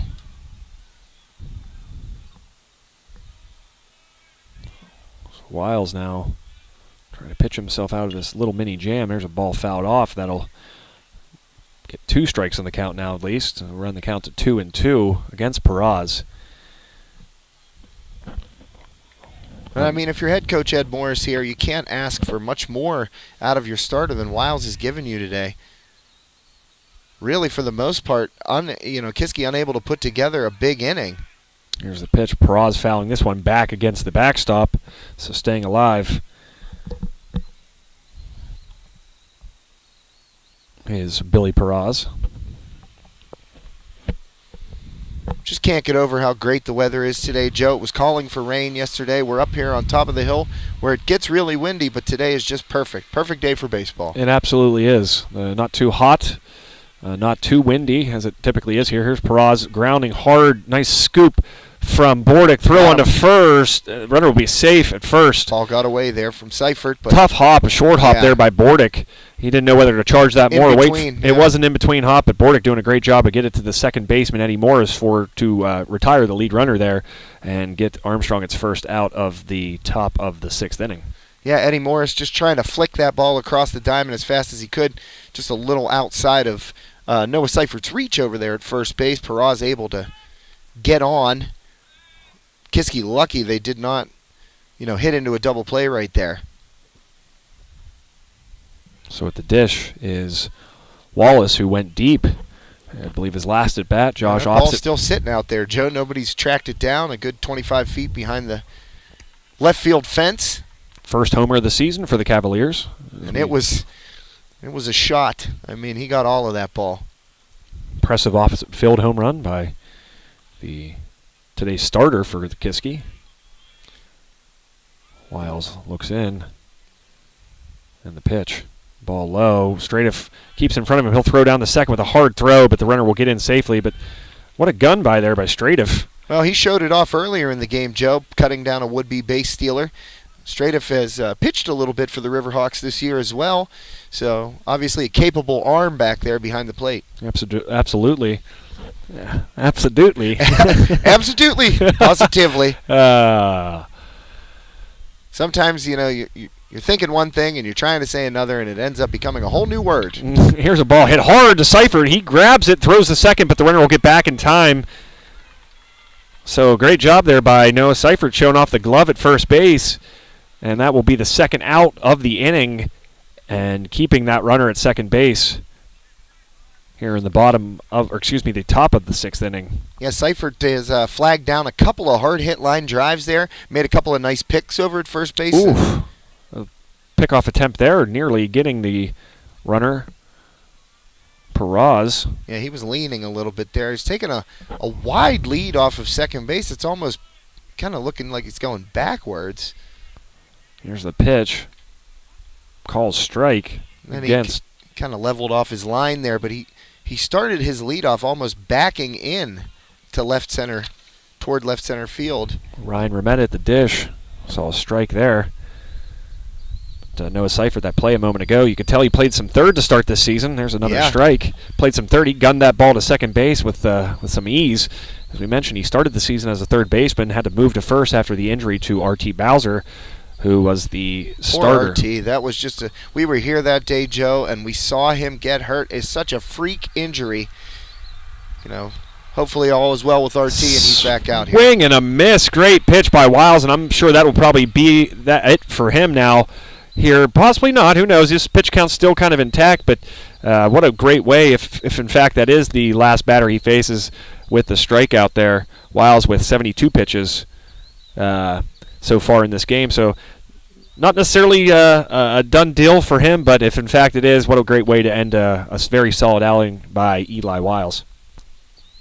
Yeah, Wiles, started that inning with 5 straight balls, but really got it back together, able to get out of that. Some slick fielding by the defense behind him. That's one thing that Armstrong head coach Ed Morris said that Wiles has understood as he's taking on more innings on the mound. Hey, you got to let your defense do their jobs also, and the Riverhawks did it that inning to keep Kiski off the board once again.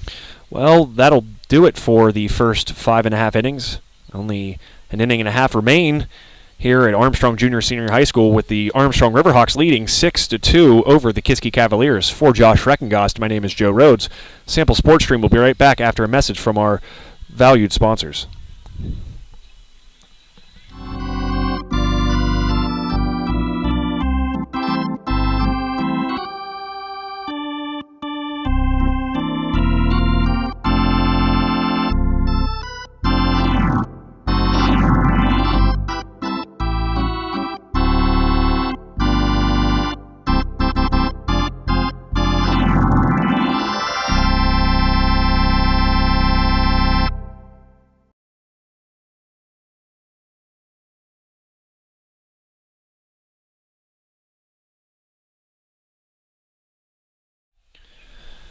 And welcome back to Armstrong Junior Senior High School, with the Armstrong Riverhawks leading the Kiski Cavaliers in the bottom of the 6th inning, 6-2. My name is Joe Rhodes. I'm joined by Josh Reckengast. Josh, Paul Seifer to lead off for the Riverhawks, the leadoff hitter in the order for Armstrong, with just an inning and a half remaining between the Riverhawks getting their another important section win after a tough loss last night to Fox Chapel on the road. Yeah, and Jake Canish played the graduation pomp and circumstance theme song for Seifer. He is a senior. Ball low to Seifer. Jake Canish, the voice of the Riverhawks, also the DJ. Now, he's multi-talented, Joe. Here's a pitch. Seifer looks at it. He doesn't like that. He looks back at Blue. Looked a little low, but called a strike nonetheless. So now the count is no balls, 2 strikes to the senior Paul Seifer. Pitch. Smith bouncing in the dirt, hauled as he's been doing all day, stopping that ball. Yeah, really strong behind the plate for the Cavaliers. Derek Hall having a nice game behind the dish. I'd say both catchers have done a terrific job today. I would say Straight so. up and hauled.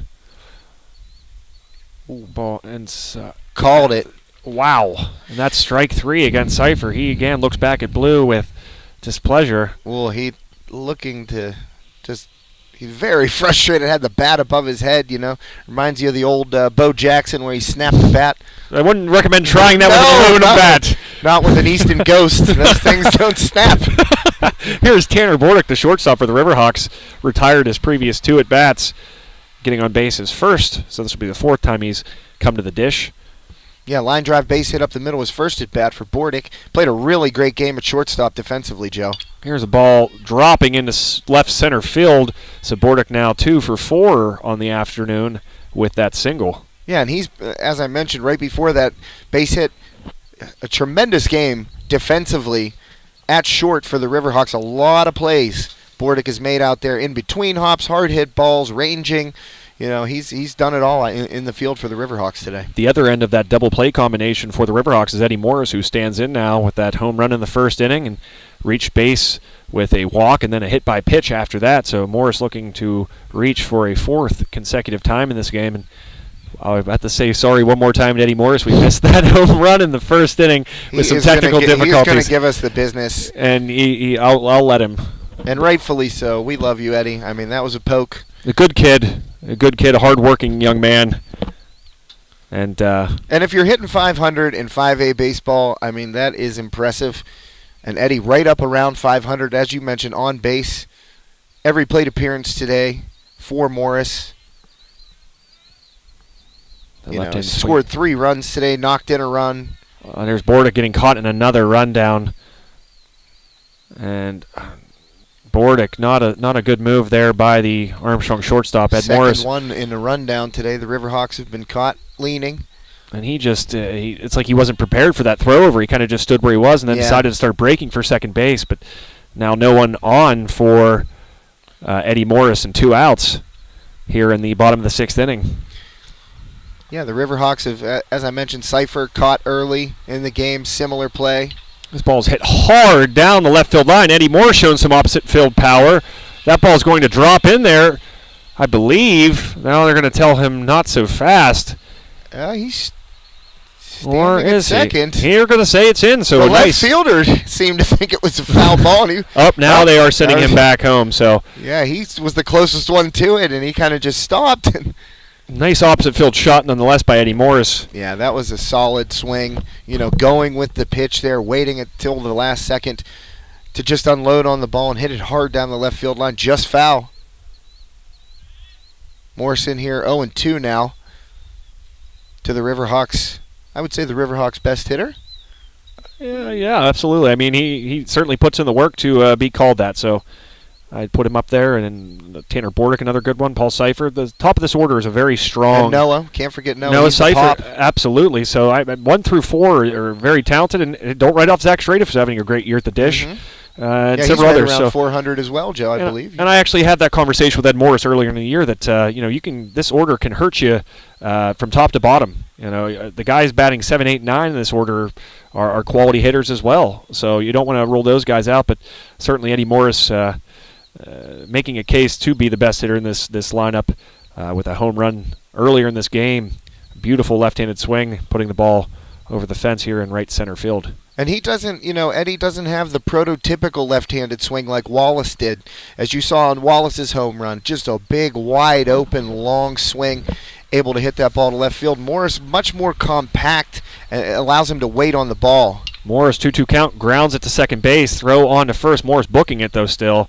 Great hustle play, but that will retire the Riverhawks here in the bottom of the 6th after a leadoff strikeout to start the inning, and then Bordick getting picked off and Morris grounding out to second. That will send things into the top of the 7th inning with Armstrong looking to close this one out with a 6-2 lead over the Kiski Cavaliers. For Josh Schreckengoss, my name is Joe Rhodes.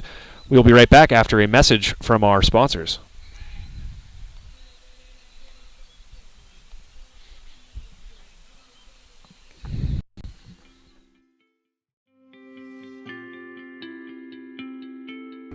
I think we're a valuable resource in the community because we provide all lines of insurance: auto, home, life, business, and farm insurance. And we like to give back to the community. We have specialists that do farm insurance, specialists that do business insurance, persons that do home only, auto only, and life only. Everybody in our office is licensed for insurance.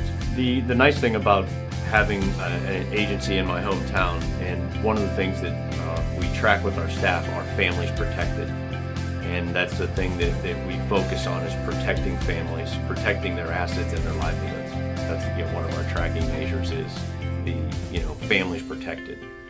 You can make things policies sold, but it's not about that. It's about protecting families.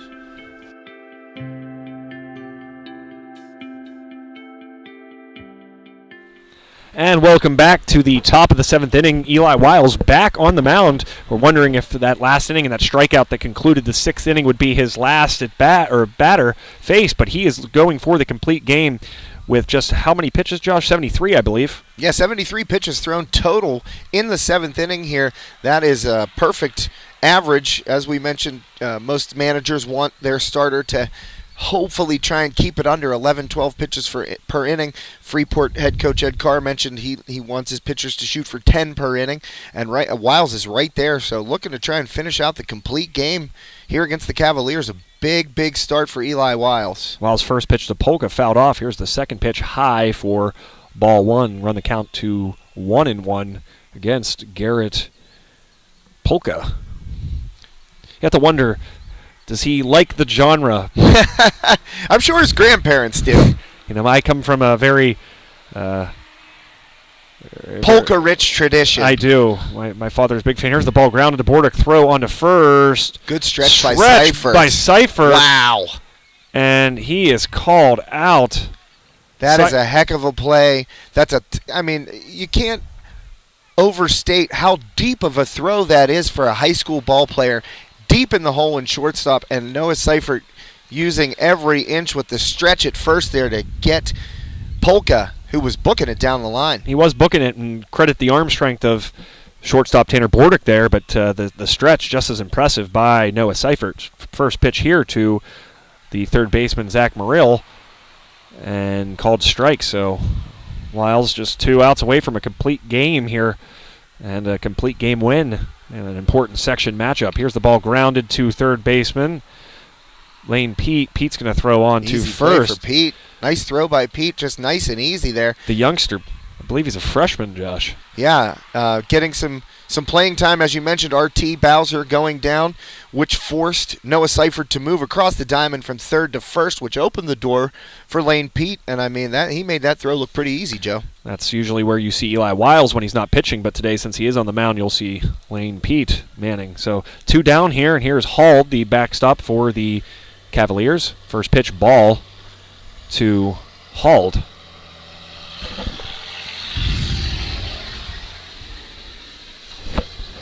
Wiles just 1 out away from helping the Riverhawks. Oh, got him. Scapula. That was a scapula shot by Wiles on Hald. I should have let him throw that pitch before I spoke, because I said one batter away from ending this thing, and he beamed him. Bing. You know what, though? Credit Hald there. Took that one in the back like a champ. No reaction, right down the line.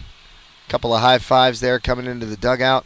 He seems to be okay. So Hald now on first, and brings to the plate Skelly for the Cavaliers. Matt Skelly, wearing number 6. And sometimes when you try to load up on a fastball, Wiles knows he's only 1 out away from a complete game victory here. You try to load up on a fastball, it slips out of that middle finger and just runs inside, and that's exactly what happened to Hald. Took it in the shoulder blade there. First pitch to Skelly, strike 1. Wiles in the stretch, of course, with runner on first. And the pitch. Ball's lined hard. Eddie Morris can't reach it, so that's in the right field. Runner's going to hold at second base with 2 outs here. So runner on first and second with 2 outs. Cavaliers refusing to go quietly here in the 7th inning. Got a couple of runners on after 2 quick outs. That puts Skelly on first, Hald on second, with Ryan Zemansky coming to the plate. And the pitch from Wiles. Called strike. No balls, 1 strike now against Zemansky.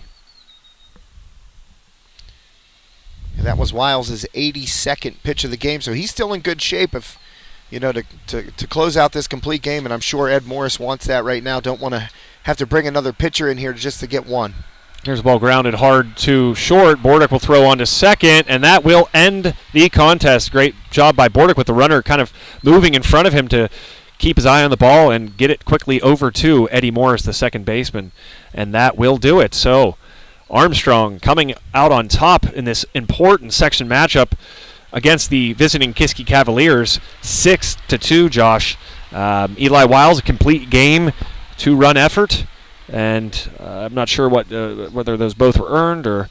yeah, they 2 runs surrendered. Both of them are earned. Only really gave up 1 big hit, and that was the home run to Ryan Wallace. But Garrett Kelly with the 2-run double in the 6th inning to give Armstrong the important insurance runs here.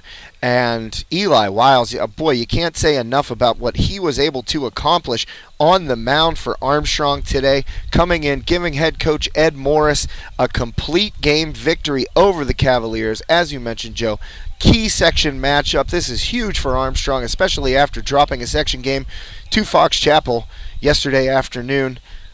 Really a solid all-around team effort by the Riverhawks. That's a big rebound game. As you mentioned on your broadcast yesterday, Joe, of the Armstrong Riverhawks softball team, playoffs just about a month away, and obviously every single game down the stretch in this final month of the season so critical to a team's playoff hopes. Armstrong not making the playoffs last year after making it for the first time in school history in 2017. Surely the Riverhawks would like nothing more than to get back to those WPIAL playoffs, Joe. And a very balanced lineup. That's, I think, what's been aiding the team through a successful start so far. Pitching is going to be what's going to test this team. Caleb Herringer on the shelf for them right now at the moment. Battling a little bit of a back problem, but they expect him to be back at full strength, hopefully by I'm not sure what the timeline is there, but not a big, huge issue, but they hope to have him back. You got to be cautious. Yeah, you have to be cautious with someone of his skill and ability and future, really, of that of Caleb Herriger. But, getting him back and then having guys like Wiles to fill in there and straight. If Eddie Morris doing a great job in relief this year so far. Noah Seifert had a nice outing recently as well. So they have guys that are capable, but they certainly will need Herriger to come back strong for them if they plan on making it as far as I think they see themselves able to here going down the stretch run as we get into the late days of April and head into May. I can't wait, Joe. It's my favorite sport, favorite time of the year, favorite season. Baseball, there's nothing like it, especially, as you're bearing down on the playoffs. You saw how hard these kids came out and played today. A lot of effort on both sides. Kiski just, coming up short against an Armstrong team that was superior this afternoon. And that will do it for us here at Armstrong Junior Senior High School. The Riverhawks, as you see on your screen, coming out on top 6-2 over the visiting Kiski Cavaliers today in this, as we mentioned several times, important section matchup. Yeah. So, for Josh Reckengos, my name is Joe Rhodes for Sample Sports Stream, the Leader Times, of course. Make sure you check out the Leader Times tomorrow to catch up on all the Armstrong County sports action going on today and other news and notes around the Armstrong County area. Again, thank you for tuning in. Make sure to visit us online at samplesports.com, leadertimes.com, and also follow us on Twitter for Sample Sports at SampleSportsARM. Again, at SampleSportsARM. For Josh Reckengos, one final time, my name is Joe Rhodes. Thank you for tuning in for this broadcast of Sample Sports at samplesports.com.